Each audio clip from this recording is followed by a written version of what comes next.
শুক্রাণু ও বীর্য, এই শুক্রাণু ও বীর্য দুইটি আমাদের শরীরে কিভাবে কাজ করে এবং এর কাজ কি, এ নিয়ে আজকে আলোচনা করব।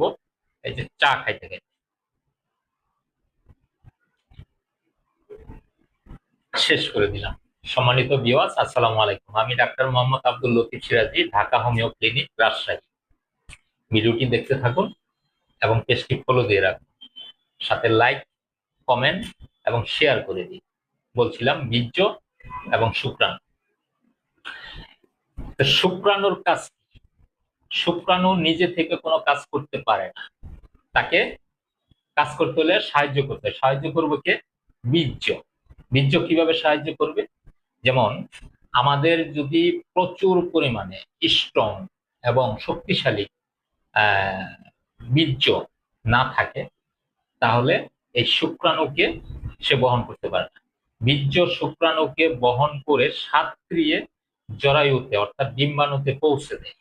এখন বীর্যটা যদি স্ট্রং না হয়, ঘনত্ব না হয়, আমাদের সঠিকভাবে বীর্য উৎপাদিত না হয়, তাহলে সে কাজটি করতে পারে না।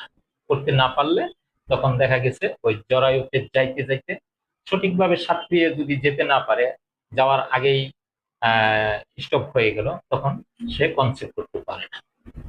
তো আমাদের এজন্য কি করতে হবে? বীর্যকে স্ট্রং করতে হবে। বীর্যকে স্ট্রং করতে হলে বীর্যের ঘনত্ব বাড়াতে হবে। ঘনত্ব বাড়াতে হলে কি করতে হবে? আমাদের যে টেস্টোস্টেরন হরমোনটা আছে, এর লেভেলটাকে সঠিক মাত্রায় আছে কিনা সেটা আমাদেরকে ঠিক রাখতে হবে।